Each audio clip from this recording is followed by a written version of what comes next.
सभी को ओम शांति। आज है 1 फरवरी 2024।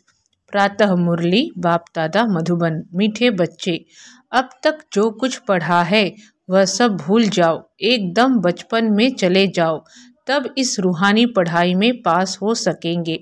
प्रश्न, जिन बच्चों को दिव्य बुद्धि मिली है उनकी निशानी क्या होगी? आज का प्रश्न क्या है? जिन बच्चों को दिव्य बुद्धि मिली है उनकी निशानी क्या होगी? उत्तर में बाबा बोले, वे बच्चे इस पुरानी दुनिया को इन आँखों से देखते हुए भी नहीं देखेंगे। उनकी बुद्धि में सदा रहता है कि यह पुरानी दुनिया खत्म हुई की हुई, यह शरीर भी पुराना तमो प्रधान है तो आत्मा भी तमो प्रधान है, इनसे क्या प्रीत करें? ऐसे दिव्य बुद्धि वाले बच्चों से ही बाप की भी दिल लगती है। ऐसे बच्चे ही बाप की याद में निरंतर रह सकते हैं, सेवा में भी आगे जा सकते हैं। ओम शांति। मीठे मीठे रूहानी बच्चों को रूहानी बाप समझाते हैं। जैसे हद के सन्यासी हैं, वह घर बार छोड़ देते हैं क्योंकि वह समझते हैं हम ब्रह्म में लीन हो जाएंगे, इसलिए दुनिया से आसक्ति छोड़नी चाहिए। अभ्यास भी ऐसे करते होंगे। जाकर एकांत में रहते हैं, वह है हठयोगी तत्वज्ञानी, समझते हैं ब्रह्म में लीन हो जाएंगे, इसलिए ममत्व मिटाने के लिए घर बार को छोड़ देते हैं। वैराग्य आ जाता है, परंतु फट से ममत्व नहीं मिटता। स्त्री बच्चे आदि याद आते रहते हैं। यहाँ तो तुमको ज्ञान की बुद्धि से सब कुछ भुलाना होता है। कोई भी चीज़ जल्दी नहीं भूलती। अभी तुम यह बेहद का संन्यास करते हो। याद तो सब सन्यासियों को भी रहती है, याद तो सब सन्यासियों को भी रहती है, परंतु बुद्धि से समझते हैं हमको ब्रह्म में लीन होना है, इसलिए हमको देह भान नहीं रखना है। वह है हठयोग मार्ग। समझते हैं हम यह शरीर छोड़ ब्रह्म में लीन हो जाएंगे। उनको यह पता ही नहीं कि हम शांति धाम में कैसे जा सकते। तुम अब जानते हो हमको अपने घर जाना है। जैसे विलायत से आते हैं तो समझते हैं हमको बॉम्बे जाना है वाया। अभी तुम बच्चों को भी पक्का निश्चय है। बहुत कहते हैं इनकी पवित्रता अच्छी है, ज्ञान अच्छा है, संस्था अच्छी है, माताएं मेहनत अच्छी करती हैं क्योंकि अथक हो समझाती हैं, अपना तन मन धन लगाती हैं, इसलिए अच्छी लगती हैं। परंतु हम भी ऐसा अभ्यास करें, यह ख्याल भी नहीं आएगा। कोई विरला निकलता है। वह तो बाप भी कहते हैं कोटों में कोई, अर्थात जो तुम्हारे पास आते हैं उनमें से कोई निकलता है। बाकी यह पुरानी दुनिया खत्म होने वाली है। तुम जानते हो अब बाप आया हुआ है, साक्षात्कार हो ना हो। विवेक कहता है बेहद का बाप आए हैं, यह भी तुम जानते हो। बाप एक है, वही पारलौकिक बाप ज्ञान का सागर है। लौकिक को कभी ज्ञान का सागर नहीं कहेंगे। यह भी बाप ही आकर तुम बच्चों को अपना परिचय देते हैं। बाबा समझा रहे हैं कि लौकिक को कभी ज्ञान का सागर नहीं कहेंगे। यह भी बाप ही आकर तुम बच्चों को अपना परिचय देते हैं। तुम जानते हो अब पुरानी दुनिया खत्म होने वाली है। हमने 84 जन्मों का चक्र पूरा किया। अभी हम पुरुषार्थ करते हैं वापिस सुखधाम जाने का, वया शांति धाम। शांति धाम तो जरूर जाना है, वहाँ से फिर यहाँ वापिस आना है। मनुष्य तो इन बातों में मूंझे हुए हैं। कोई मरता है तो समझते हैं वैकुंठ गया, परंतु वैकुंठ है कहाँ? यह वैकुंठ का नाम तो भारतवासी ही जानते हैं और धर्म वाले जानते ही नहीं, सिर्फ नाम सुना है, चित्र देखे हैं, देवताओं के मंदिर आदि बहुत देखे हैं। जैसे वह दिलवाड़ा मंदिर है, लाखों करोड़ों रुपया खर्चा करके बनाया है, बनाते ही रहते हैं। देवी देवताओं को वैष्णव कहेंगे, वे विष्णु की वंशावली हैं। वो तो हैं ही पवित्र। सत्युग को कहा जाता है पावन दुनिया, यह है पतित दुनिया। सत्युग के वैभव आदि यहाँ होते नहीं, यहाँ तो अनाज आदि सब तमो प्रधान बन जाते हैं, स्वाद भी तमो प्रधान। बच्चियाँ ध्यान में जाती हैं, कहती हैं हम शुभी रस पीकर आई। बहुत स्वाद था। यहाँ भी तुम्हारे हाथ का खाते हैं तो कहते हैं बहुत स्वाद है, क्योंकि तुम अच्छी रीति बनाती हो। यहाँ भी तुम्हारी क्या करते हैं, तुम्हारे हाथ का खाते हैं तो कहते हैं बहुत स्वाद है, क्योंकि तुम अच्छी रीति बनाती हो। सब दिल भर कर के खाते हैं, ऐसे नहीं तुम योग में रहकर बनाते हो तब स्वादिष्ट होता है, नहीं, यह भी प्रैक्टिस होती है। कोई बहुत अच्छा भोजन बनाते हैं, वहाँ तो हर चीज़ सतो प्रधान होती है, इसलिए बहुत ताकत रहती है। तमो प्रधान होने से ताकत कम हो जाती है, फिर उनसे बीमारियां, दुख आदि भी होता रहता है। नाम ही है दुख धाम, सुख धाम में दुख की बात ही नहीं। हम इतने सुख में जाते हैं जिसको स्वर्ग का सुख कहा जाता है। सिर्फ तुमको पवित्र बनना है, सो भी इस जन्म के लिए। पीछे का ख्याल मत करो, अभी तो तुम पवित्र बनो, पहले तो विचार करो। कहते कौन है, पहले तो विचार करो, कहते कौन है। बेहद के बाप का परिचय देना पड़े, बेहद के बाप से सुख का वर्षा मिलता है। लौकिक बाप भी पारलौकिक बाप को याद करते हैं, लौकिक बाप भी पारलौकिक बाप को याद करते हैं। बुद्धि ऊपर चली जाती है। तुम बच्चे जो निश्चय बुद्धि पक्के हो, उन्हों के अंदर रहेगा कि इस दुनिया में हम बाकी थोड़े दिन हैं। यह तो कौड़ी मिसल शरीर है, आत्मा भी कौड़ी मिसल बन पड़ी है, इसको वैराग्य कहा जाता है। अभी तुम बच्चे ड्रामा को जान चुके हो, भक्ति मार्ग का पाठ चलना ही है। सब भक्ति में है, नफरत की दरकार नहीं। सन्यासी खुद नफरत दिलाते हैं, सन्यासी क्या करते हैं, खुद नफरत दिलाते हैं। शिव बाबा क्या समझा रहे हैं, अभी तुम बच्चे ड्रामा को जान चुके हो, भक्ति मार्ग का पाठ चलना ही है। सब भक्ति में है, नफरत की दरकार नहीं। सब क्या है, भक्ति में है, नफरत की दरकार नहीं। सन्यासी खुद नफरत दिलाते हैं, घर में सब दुखी हो जाते हैं, वह खुद अपने को जाकर थोड़ा सुखी करते हैं। वापिस मुक्ति में कोई जा नहीं सकते, जो भी कोई आए हैं वापिस कोई भी गया नहीं है, सब यहाँ ही हैं। एक भी निर्वाण धाम व ब्रह्म में नहीं गया। वह समझते हैं फलाना ब्रह्म में लीन हो गया। यह सब भक्ति मार्ग के शास्त्रों में है। बाप कहते हैं इन शास्त्रों आदि में जो कुछ है सब भक्ति मार्ग है। तुम बच्चों को अभी ज्ञान मिल रहा है, इसलिए तुम्हें कुछ भी पढ़ने की दरकार नहीं है। परंतु कोई कोई ऐसे हैं जिनमें फिर नॉवेल्स आदि पढ़ने की आदत है, ज्ञान तो पूरा है नहीं। उन्हें कहा जाता है कुक्कड़ ज्ञानी। रात को नॉवेल पढ़कर नींद करते हैं तो उनकी गति क्या होगी। यहाँ तो बाप कहते हैं जो कुछ पढ़े हो सब भूल जाओ, इस रूहानी पढ़ाई में लग जाओ। यह तो भगवान पढ़ाते हैं जिससे तुम देवता बन जाएंगे 21 जन्मों के लिए। हम कितने जन्मों के लिए देवता बनते हैं, 21 जन्मों के लिए। बाकी जो कुछ पढ़े हो वह सब भुलाना पड़े, एकदम बचपन में चले जाओ। अपने को आत्मा समझो। भल इन आँखों से देखते हो परंतु देखते भी नहीं देखो। तुम्हें दिव्य दृष्टि दिव्य बुद्धि मिली है तो समझते हो यह सारी पुरानी दुनिया है, यह खत्म हो जानी है, यह सब कब्रिस्तान है। उनसे क्या दिल लगाएंगे, अभी परिस्तानी बनना है। तुम अब कब्रिस्तान और परिस्तान के बीच में बैठे हो। परिस्तान अभी बन रहा है, अभी बैठे हैं पुरानी दुनिया में, परंतु बीच में बुद्धि का योग वहाँ चला गया है। तुम पुरुषार्थ ही नई दुनिया के लिए कर रहे हो, अभी बीच में बैठे हो पुरुषोत्तम बनने के लिए। इस पुरुषोत्तम संगम युग का भी किसको पता नहीं है। पुरुषोत्तम मास पुरुषोत्तम वर्ष का भी अर्थ नहीं समझते। पुरुषोत्तम संगम युग को टाइम बहुत थोड़ा मिला हुआ है। पुरुषोत्तम संगम युग को टाइम बहुत थोड़ा मिला हुआ है। देरी से यूनिवर्सिटी में आएंगे तो बहुत मेहनत करनी पड़ेगी, याद बहुत मुश्किल ठहरती है, माया विघन डालती रहती है। तो बाप समझाते हैं यह पुरानी दुनिया खत्म होने वाली है।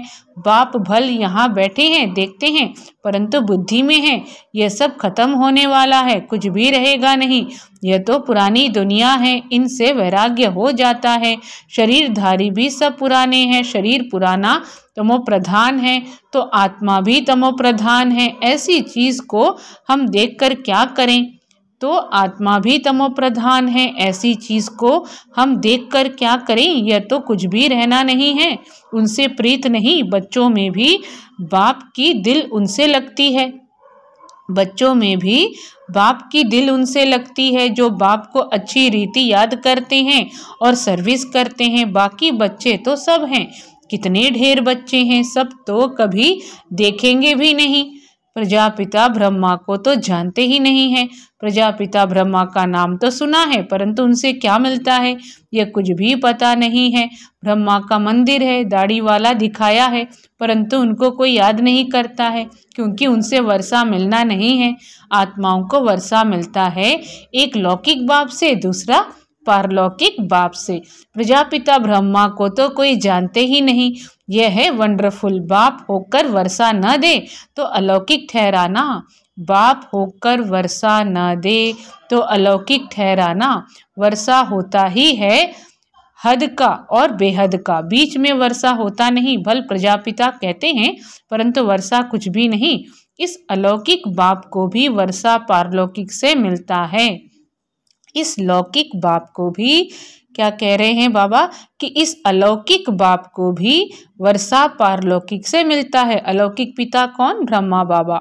तो यह फिर देंगे कैसे? पारलौकिक बाप इनके थ्रू देता है। यह है रत। इनको क्या याद करना है? इनको खुद भी उस बाप को याद करना पड़ता है। वह लोग समझते हैं यह ब्रह्मा को ही परमात्मा समझते हैं, परंतु हमको वर्षा इनसे नहीं मिलता है, वर्षा तो शिव बाबा से मिलता है। क्या कहा बाबा ने? वह लोग समझते हैं यह ब्रह्मा को ही परमात्मा समझते हैं, परंतु हमको वर्षा इनसे नहीं मिलता है, वर्षा तो शिव बाबा से मिलता है। यह तो बीच में दलाल रूप है, यह भी हमारे जैसा स्टूडेंट है, डरने की कोई बात नहीं। बाप कहते हैं इस समय सारी दुनिया तमो प्रधान है, तुमको योग बल से सतो प्रधान बनना है। लौकिक बाप से हद का वर्षा मिलता है, तुमको अब बुद्धि लगानी है बेहद में। बाप कहते हैं सिवाय बाप से और किससे भी कुछ मिलना नहीं है, फिर भल देवताएं क्यों न हो। इस समय तो सब तमो प्रधान हैं, लौकिक बाप से वर्षा तो मिलता ही है, बाकी इन लक्ष्मी नारायण से तुम क्या चाहते हो? वह लोग तो समझते हैं यह अमर हैं, कभी मरते नहीं हैं, तमो प्रधान बनते नहीं हैं, लेकिन तुम जानते हो जो सतो प्रधान थे वही तमो प्रधान में आते हैं। श्री कृष्ण को लक्ष्मी नारायण से भी ऊंच समझते हैं, क्योंकि वे फिर भी शादी किए हुए हैं। श्री कृष्ण तो जन्म से ही पवित्र है, इसलिए श्री कृष्ण की बहुत महिमा है। झूला भी श्री कृष्ण को झुलाते हैं, जयंती भी श्री कृष्ण की मनाते हैं, लक्ष्मी नारायण की क्यों नहीं मनाते हैं? ज्ञान न होने के कारण श्री कृष्ण को द्वापर में ले गए हैं। कहते हैं गीता ज्ञान द्वापर युग में दिया है, कितना कठिन है, किसको समझाना। कह देते हैं ज्ञान तो परंपरा से चला आ रहा है, परंतु परंपरा भी कब से यह कोई नहीं जानते। पूजा कब से शुरू हुई यह भी नहीं जानते हैं, इसलिए कह देते रचता और सृष्टि के आदि मध्य अंत को नहीं जानते हैं।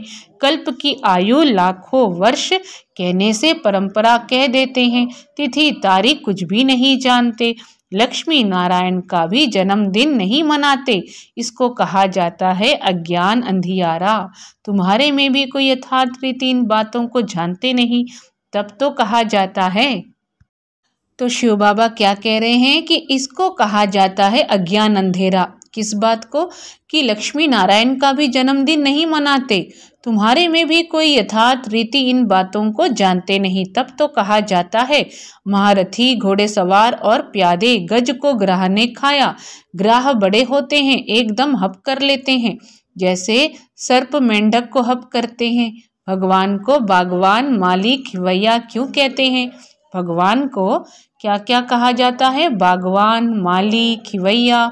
यह भी तुम अभी समझते हो, बाप आकर विषय सागर से पार ले जाते हैं, तब तो कहते हैं नैया मेरी पार लगा दो। तुमको भी अभी पता पड़ा है कि हम कैसे पा रहे हैं और कैसे पार जा रहे हैं। बाबा हमको क्षीर सागर में ले जाते हैं, वहाँ दुख दर्द की बात नहीं। तुम सुनकर औरों को भी कहते हो कि नैया को पार करने वाला खिवैया कहते हैं। हे बच्चे, तुम सब अपने को आत्मा समझो। तुम पहले क्षीर सागर में थे, अब विषय सागर में आ पहुँचे हो। पहले तुम देवता थे। स्वर्ग है wonder of world.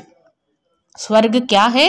Wonder of world. सारी दुनिया में रूहानी वंडर है स्वर्ग। नाम सुनकर ही खुशी होती है। हेवन में तुम रहते हो। यहाँ 7 वंडर्स दिखाते हैं। ताजमहल को भी वंडर कहते हैं, परंतु उसमें रहने का थोड़े ही है। तुम तो वंडर ऑफ वर्ल्ड का मालिक बनते हो। तुम्हारे रहने के लिए बाप ने कितना वंडरफुल वैकुंठ बनाया है। 21 जन्मों के लिए पद्मा पदमपति बनते हो तो तुम बच्चों को कितनी खुशी होनी चाहिए। हम उस पार जा रहे हैं। अनेक बार तुम बच्चे स्वर्ग में गए होंगे। यह चक्र तुम लगाते ही रहते हो। पुरुषार्थ ऐसा करना चाहिए जो नई दुनिया में हम पहले पहले आए। पुरुषार्थ ऐसा करना चाहिए जो नई दुनिया में हम पहले पहले आए। पुराने मकान में जाने की दिल थोड़े ही होती है। बाबा जोर देते हैं। बाबा कहते हैं पुराने मकान में जाने की दिल थोड़ी ही होती है। बाबा जोर देते हैं पुरुषार्थ कर नई दुनिया में जाओ। बाबा हमें वंडर ऑफ वर्ल्ड का मालिक बनाते हैं, तो ऐसे बाप को हम क्यों नहीं याद करते। बहुत मेहनत करनी है, इसको देखते भी नहीं देखो। बाप कहते हैं भल मैं देखता हूँ, परंतु मेरे में ज्ञान है। मैं थोड़े रोज का मुसाफिर हूँ। मैं क्या हूँ? मैं थोड़े रोज का मुसाफिर हूँ। वैसे तुम भी यहाँ पाठ बजाने आए हो, इसलिए इससे ममत्व निकाल दो। अच्छा, मीठे मीठे सिखी लधे बच्चों प्रति माता पिता बाप दादा का याद प्यार और गुड मॉर्निंग। रूहानी बाप की रूहानी बच्चों को नमस्ते। हम रूहानी बच्चों की रूहानी माता पिता बाप दादा को याद प्यार गुड मॉर्निंग और नमस्ते। धारणा के लिए मुख्य सार: रूहानी पढ़ाई में सदा बिजी रहना है। कभी भी नॉवल शादी पढ़ने की गंदी आदत नहीं डालनी है। अब तक जो कुछ पढ़ा है उसे भूल बाप को याद करना है। रूहानी पढ़ाई में सदा बिजी रहना है। कभी भी नॉवल शादी पढ़ने की गंदी आदत नहीं डालनी है। अब तक जो कुछ पढ़ा है उसे भूल बाप को याद करना है। इस पुरानी दुनिया में स्वयं को मेहमान समझ कर रहना है। इससे प्रीत नहीं रखनी है, देखते भी नहीं देखना है। वरदान: हिम्मत और उमंग उत्साह के पंखों से उड़ती कला में उड़ने वाले तीव्र पुरुषार्थी भव। हिम्मत और उमंग उत्साह के पंखों से उड़ती कला में उड़ने वाले तीव्र पुरुषार्थी भव।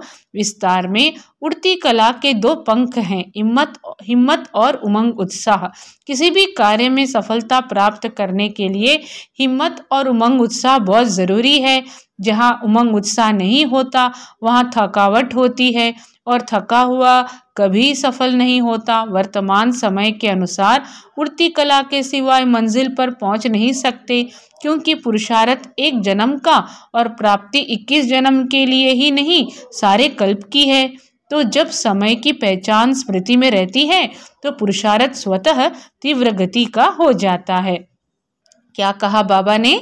तो जब समय की पहचान स्मृति में रहती है तो पुरुषार्थ स्वतः तीव्र गति का हो जाता है। स्लोगन: सर्व की मनोकामनाएं पूर्ण करने वाले ही कामधेनु हैं। अच्छा, सभी को ओम शांति।